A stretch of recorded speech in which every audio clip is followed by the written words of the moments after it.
Indian football fans just wake up to reality. നിങ്ങൾ യാഥാർത്ഥ്യത്തിലേക്ക് ഉണർന്നെഴുന്നേൽക്കണം എന്നാണ് ഒരു ഇന്ത്യൻ ഫുട്ബോൾ ആരാധകൻ എന്ന നിലയിൽ പറയാനുള്ളത്. നമ്മളുടെ നാവുകളെ നമ്മൾ പലപ്പോഴും ചങ്ങലക്കിട്ടിരിക്കുകയാണ്. ആരുടെയൊക്കെയോ ജൽപ്പനങ്ങൾക്കനുസരിച്ച് ചലിക്കാൻ മാത്രമാണ് നമ്മളുടെ നാവുകൾക്ക് കഴിയുന്നത്. കാരണം നമ്മൾ നിശബ്ദത പാലിച്ച സാഹചര്യങ്ങളുടെ എണ്ണം എടുത്ത് നോക്കിക്കഴിഞ്ഞാൽ നിങ്ങളൊന്ന് അമ്പരന്ന് പോകും. നമ്മൾ അഫ്ഗാനിസ്ഥാനോട് പരാജയപ്പെട്ടപ്പോൾ നിശബ്ദരായിരുന്നു. അഫ്ഗാനിസ്ഥാനോട് സമനില വഴങ്ങിയപ്പോൾ നിശബ്ദരായിരുന്നു. ബംഗ്ലാദേശിനോട് പരാജയപ്പെട്ടപ്പോഴും നമ്മുടെ നാവുകൾ പൊന്തിയില്ല. പിന്നീട് നമ്മൾ ഹോങ്കോങ്ങിനോട് പരാജയപ്പെട്ടപ്പോഴും നമ്മളുടെ വാക്കുകൾ പൊങ്ങുന്നില്ലായിരുന്നു. സിംഗപ്പൂരിനോട് പരാജയപ്പെട്ടപ്പോഴും നമ്മളുടെ വാക്കുകൾക്ക് ചലനമില്ലായിരുന്നു. നമ്മൾ നിശബ്ദരായിരുന്നു. പക്ഷേ ഇപ്പം നമ്മൾ ആർക്കൊക്കെയോ എന്തിനൊക്കെയോ വേണ്ടി നാവിട്ടലയ്ക്കുന്നുണ്ട്. പക്ഷേ നമ്മളുടെ ഈ ജൽപ്പനങ്ങളെല്ലാം ഇന്ത്യൻ സൂപ്പർ ലീഗ് നടന്നു കഴിഞ്ഞാൽ ഇല്ലാതാവും. ഇന്ത്യൻ സൂപ്പർ ലീഗ് ഇത്തവണ നടക്കുന്ന ഒരു തട്ടിക്കൂട്ട് സെറ്റപ്പിൽ കൂടി തന്നെ ആയിരിക്കും. ഇന്ത്യൻ സൂപ്പർ ലീഗ് നടക്കണം എന്ന് തന്നെയാണ് ഞാനും ആത്മാർത്ഥമായിട്ട് ആഗ്രഹിക്കുന്നത്.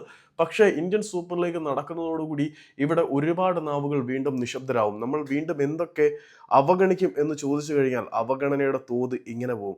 ഇന്ത്യൻ ഫുട്ബോളിൻ്റെ ഇതുവരെ ഉണ്ടായിരുന്ന പത്തറ്റിക് സ്റ്റേറ്റിനെ കുറിച്ച് നമ്മളെല്ലാവരും മറന്നുപോകും. നമ്മൾ അതിനെക്കുറിച്ച് വീണ്ടും നിശബ്ദരായിരിക്കും. നമ്മളുടെ ഇന്ത്യൻ നാഷണൽ ടീമിൻ്റെ പെർഫോമൻസിൻ്റെ ശോചനീയാവസ്ഥയെക്കുറിച്ച് നമ്മൾ മറന്നുപോകും. കല്യാൺ ചോബെ എന്ന മനുഷ്യൻ ഓൾ ഇന്ത്യ ഫുട്ബോൾ ഫെഡറേഷന്റെ തലപ്പത്തിരുന്ന് നടത്തുന്ന മണ്ടത്തരങ്ങളെക്കുറിച്ച് നമ്മൾ മറന്നുപോകും. പുള്ളിയുടെ റജീം തന്നെ വീണ്ടും തുടരും. പിന്നെ നമ്മളുടെ ക്ലബ്ബുകൾ ഏഷ്യൻ ലെവലിൽ എത്ര മോശമായിട്ടാണ് കളിക്കുന്നത് എന്നുള്ള കാര്യം നമ്മൾ മറന്നുപോകും. ഇന്ത്യൻ സൂപ്പർ ലീഗ് നടക്കുമ്പോൾ നമ്മൾ ഇഗ്നോർ ചെയ്യുന്നത് ഇത്രയധികം പ്രശ്നങ്ങളെയാണ്. അപ്പം ഇന്ത്യൻ സൂപ്പർ ലീഗ് നടക്കണം എന്ന ആഗ്രഹമുണ്ട്. നടക്കുമ്പോൾ ഇത്തരത്തിലുള്ള ചോദ്യങ്ങൾ അങ്ങ് അടങ്ങിപ്പോകരുത് എന്നുള്ള പ്രാർത്ഥന കൂടിയുണ്ട്. പിന്നെ ഇവിടുത്തെ ഇൻഫ്ലേറ്റഡ് പ്ലേയേഴ്സ് മാർക്കറ്റിൽ പക്വതയില്ലാത്ത താരങ്ങൾക്ക് അല്ലെങ്കിൽ അർഹതയില്ലാത്ത താരങ്ങൾക്ക് എങ്ങനെ കോടികളുടെ പ്രതിഫലം കിട്ടുന്നുണ്ട്. അതിനെക്കുറിച്ച് വേറൊരു സംഭവമുണ്ട്. പല ക്ലബ്ബുകളും അവരുടെ പേയ്മെൻറ്റ് കട്ട് ചെയ്യുന്നതായിട്ടും അത് മാർക്കറ്റിംഗ് സ്ട്രാറ്റജി ആയിട്ട് കൊണ്ടുപോകുന്നതായിട്ടും ഒക്കെ നമ്മൾ അറിയുന്നുണ്ട്.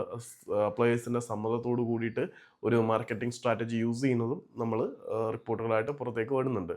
അപ്പം ഇന്ത്യൻ സൂപ്പർ ലീഗ് നടക്കുമ്പോൾ നമ്മൾ ഒരുപാട് കാര്യങ്ങൾ അവഗണിക്കരുത്, മറന്നു പോകരുത്. ഇത്രയേ ഉള്ളൂ പറയാൻ ഈ ഒരു